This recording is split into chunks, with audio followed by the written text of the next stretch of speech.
Hello, this is Miss Joy, and today I'm going to be showing you proper use of watercolors. We're going to be using watercolors in a palette like this. This brand is called Praying. You'll notice that each of ours are numbered. When you open yours up, you'll notice that each color is in a little pan. These are very soft and we do not want to gouge into them. Watercolors do also come in liquid form. Here's two examples of liquid watercolor.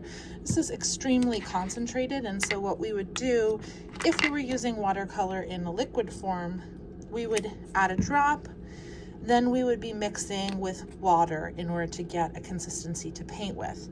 We are not using this today. I just wanted to show you that it exists. Watercolor also can come in tube form, which is similar, where you would squirt it out into a palette and then mix with water. We are using watercolor in a palette. This is a palette. Each individual color is in a pan. We will also be using watercolor pencils.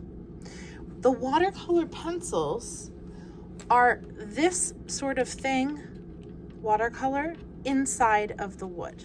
So here's an example of watercolor pencils. They're different than regular color pencils in that the material inside of them is actually watercolor.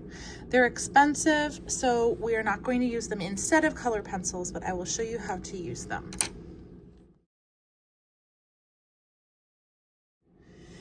If you were to use a Crayola marker, which is water-based, if you went over it with water and watercolor, it would make your marker spread. All the ink would move into the water. So if we want this sort of look, we have to make sure we're using a Sharpie. So the proper use of materials for this would be to get some water on your brush. You're only going to be using these soft brushes.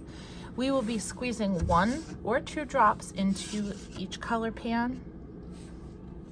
You do not need more than 1 or 2 drops. If you put 3 or 4 drops by accident, accidents happen, I understand, but if you accidentally put too much water in, what can happen is your whole pan of watercolors will become wet and gooey. We do not want to gouge into the pan. So that's very important when we're working with our watercolors, is to not gouge into the pan. Now, you do not need to activate every single color in the pan. What I actually recommend is that you just choose the area of your painting you're going to be working on. Do you need to be working in blues? Only activate the blues. Or cool colors, only activate your purple, blue, and greens. You will probably not need to be working with warms and cools on the same day because your colors can bleed into each other. So what's best is to work one area that you want to blend, then let it dry, and the next class you can come right up against it with a different color and not have to worry about the two blending together. So in the past, we've used this type of paint. This is tempera, but it's a tempera cake. So these ones that kind of look like a hockey puck, they're much harder and more firm.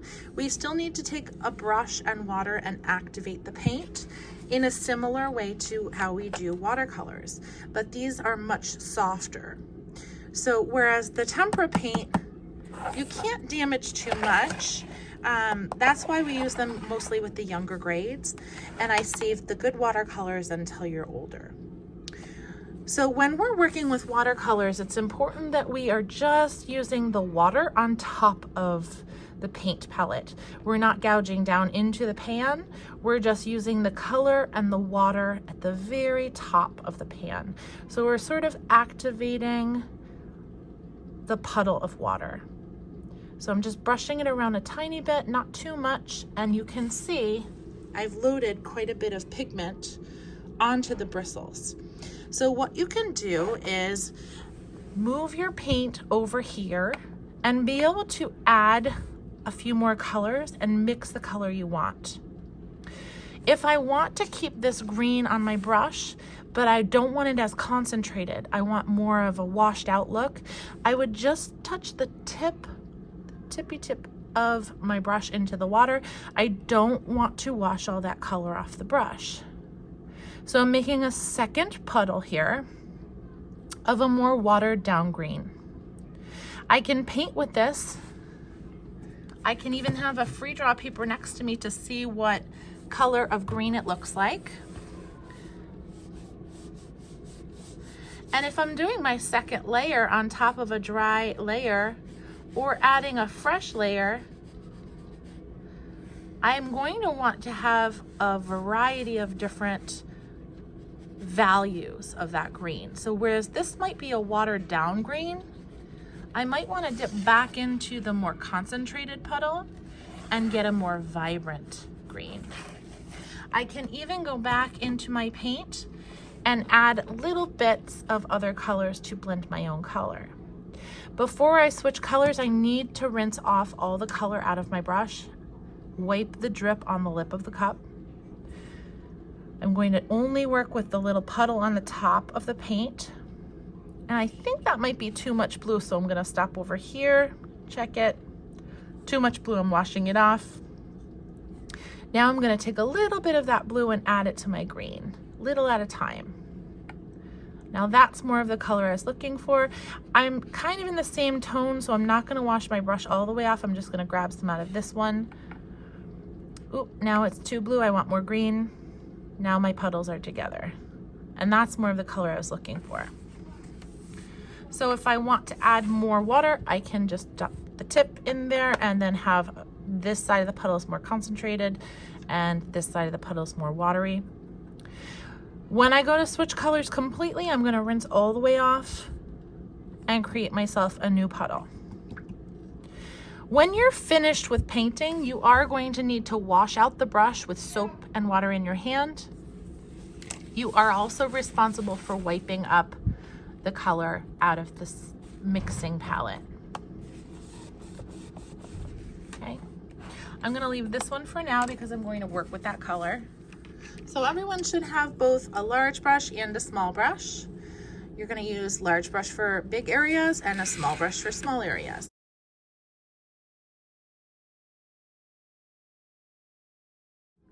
Now there are two ways that I want you to use the watercolor pencils. There's actually a third way that's wrong. I do not want to see people doing it this way, but I will show you what some people do is not taking good care of their pencils. They dip it right into the water and then they draw with it. Yes, that will activate the watercolor in the pencil. However, it will also warp the wood. It's not taking good care of your materials. It's going to compromise the pencil. They won't last as long and they'll be more difficult to sharpen. We have these special color pencil sharpeners. So when we open them, you'll notice graphite, large and small. That's a regular pencil. Then you'll also notice color on this side. That is the side that we can use to sharpen our color pencils. So color pencils and watercolor pencils should not go in the electric sharpener. It can break your pencils. It can also break the sharpener over time. So the second way you can use your watercolor is to go over an area that is still damp. You can add some detail. It feels sort of just like a color pencil, a normal color pencil while you're working with it. It's a little bit softer. You'll be able to feel that when you give it a go. You're adding some shading, some definition in color, some change in detail. You can vary your pressure from light to heavy, but if your paper is damp and you press heavily, you're going to tear your paper. So be mindful. Now, it's activating a little bit because the paper is wet underneath it. It'll activate even more if you're drawing on a piece that's more wet, not just damp.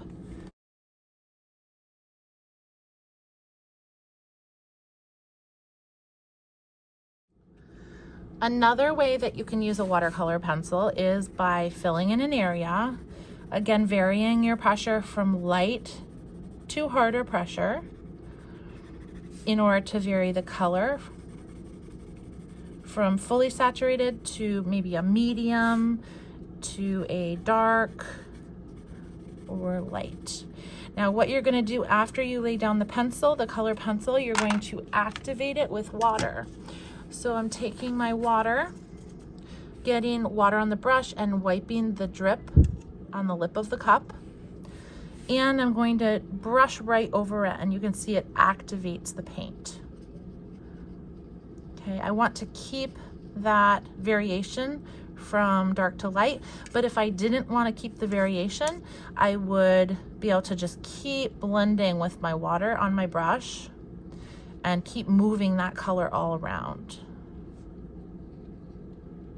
Okay, I'm gonna make a mistake. Whoops, how do I fix that mistake? I will show you.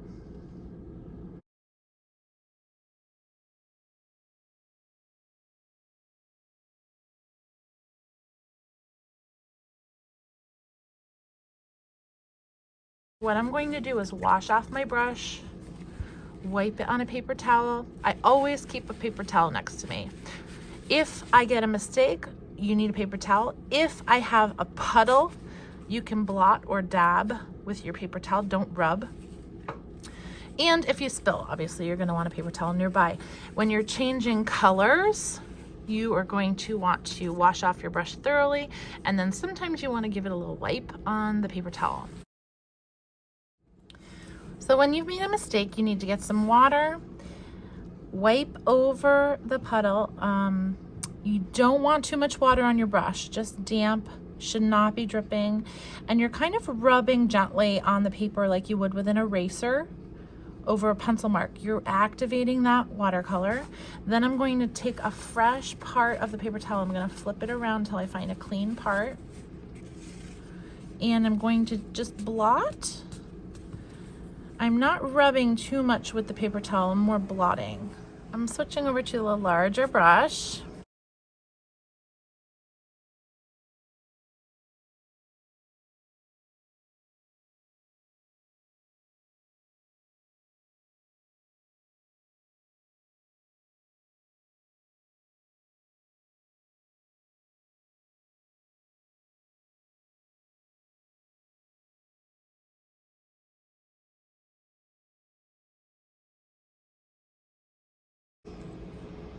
Now my paper is starting to tear, so I need to stop. Now I successfully lightened the area a little bit, so I'm gonna let it dry completely and then come back and paint this area another class after this is dry. Choosing whether or not I want to paint areas that are next to each other depends on whether I want the colors to blend. If this is wet, and I decide to do this area, as soon as I get this area wet, we're going to have some bleed over. These are going to combine a little bit. And so if I don't want that to happen, I shouldn't paint them on the same day. If I do want them to blend, I should paint them on the same day. I've messed up here a little bit, so while it's still wet, I'm going to move the paint around with some water and kind of try to pick up the color. And then I'm just gently wiping, or if it was more of a puddle, then I would dab instead of wiping. You can experiment a little bit and see. It's not very easy to erase, but it is a little bit of an option. Now, when your paper is wet, you cannot go back over it with a Sharpie.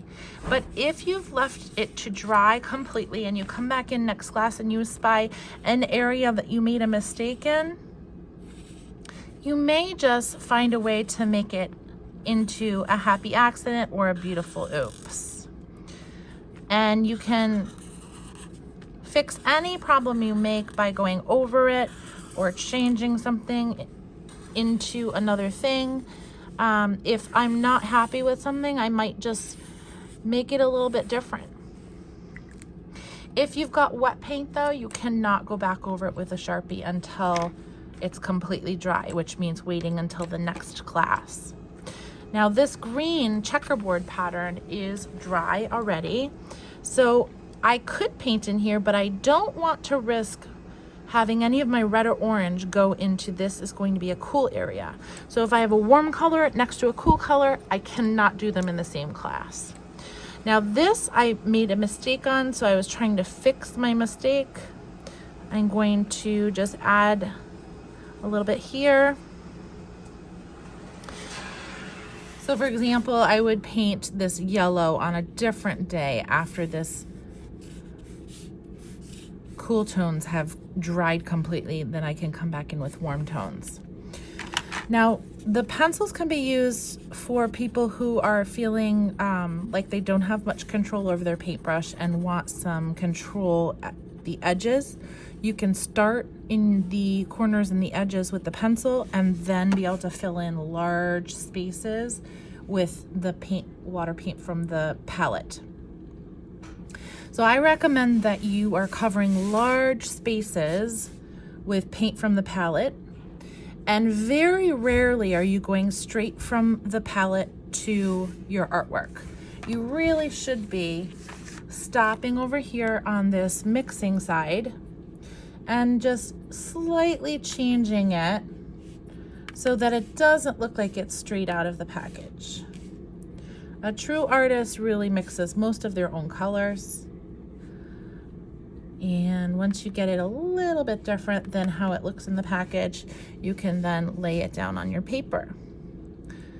I like that this one has a blue and a purple showing. I could even do it, come back over it and see how that will blend into it.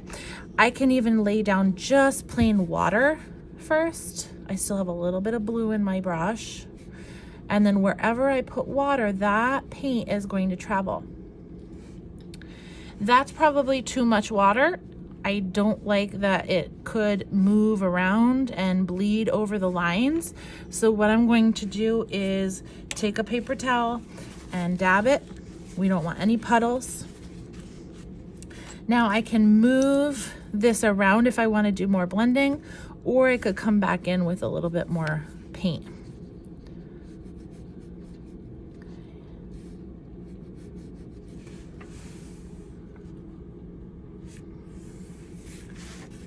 While it's wet, I can come back in with some of my pencils.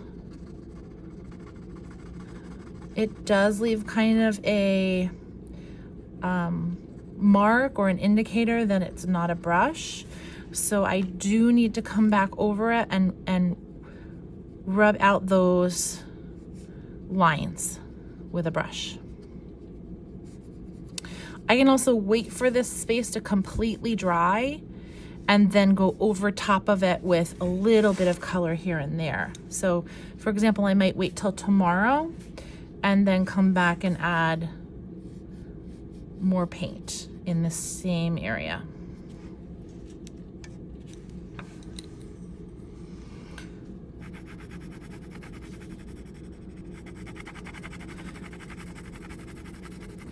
Now I am coloring on top of cardboard because I wanted to have a nice border around my artwork.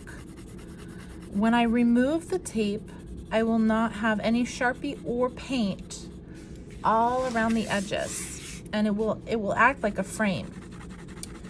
It looks beautiful. It's an artistic choice on whether you want that or not. But if you do want it, you can't tape down to the table because you need to be able to pick this up, put it in the drying rack, pull it back down out of your cubby, and work on it for a number of classes. So if you're taping it down, you need to find a large piece of cardboard to work on top of. And then if your name's on the back side, we can't peel the tape off and flip it over. So you need to also write your name on the front side so that we can tell whose it is. Don't forget your class code so we know what pile it goes in, because that's how artwork gets lost forever, is when you don't put your name on it and then we wonder why we can't find it. Okay, so here is an example where I want some blending between these colors because they're all blues, they're all cool tones, so it's okay that these are both wet. I actually want more blending here, so I'm going to go back over it with some water, and then I'm going to blot and dab again. It can kind of give you a technique, like a almost a marbleized look if you play with the blotting and dabbing of the paper towel. What we're not doing with this is splatter painting, which is when people tap, tap, tap and get the splatters and the dots of paint all around.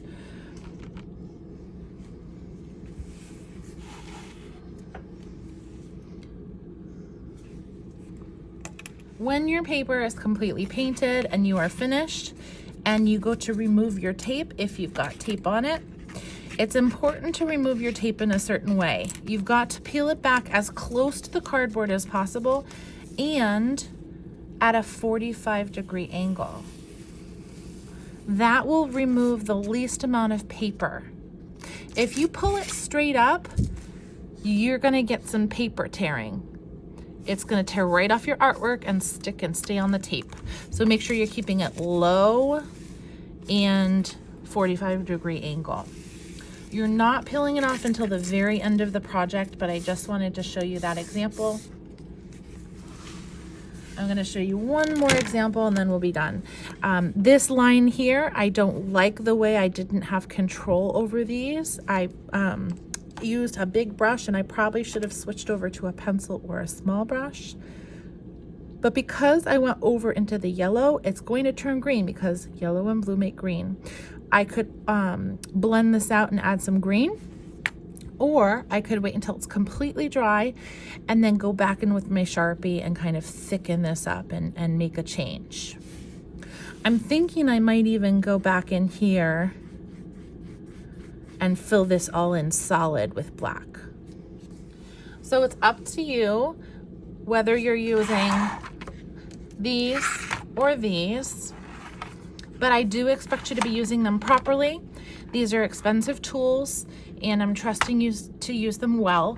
Make sure that you're grabbing the soft paintbrushes so they don't gouge into the paint. When you put them away, just make sure they're flat. If they are at an angle, they can puddle up because these are so soft.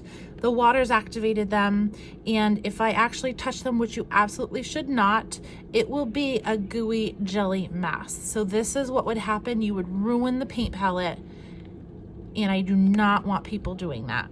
I did it just to show you, and if you gouge into it, it becomes an ooey, sticky mess. Now that amount of paint would be enough to do many, many artworks. So this is a huge no-no. If I see you mistreating the paints, I will get out the old watercolor paints and you will use what is left of those, not the brand new ones with good color choice. Okay, so when you're done with your watercolor, you need to bring your brush and cup back to the sink. You're going to wipe out the area that you were mixing. So I'm going to dampen my paper towel and clean this area off.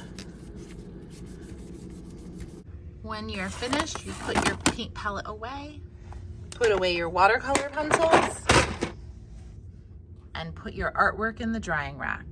Make sure your name and class code are on the back. All right, so when we come over to the sink, we are going to be rinsing off our paint. We are going to be rinsing out our cup. Don't just rinse it. You also need to wipe it out. Look for any residue of paint in there. Then you're gonna put it upside down to dry in the drying rack. The next thing you're going to do is take 1 pump of soap.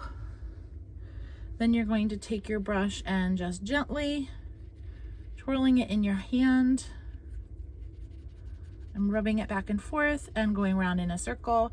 I'm even stopping to roll it on its side. So if any paint got up the ferrule, the metal part of it, I'm washing that off too. Now I'm gonna rinse.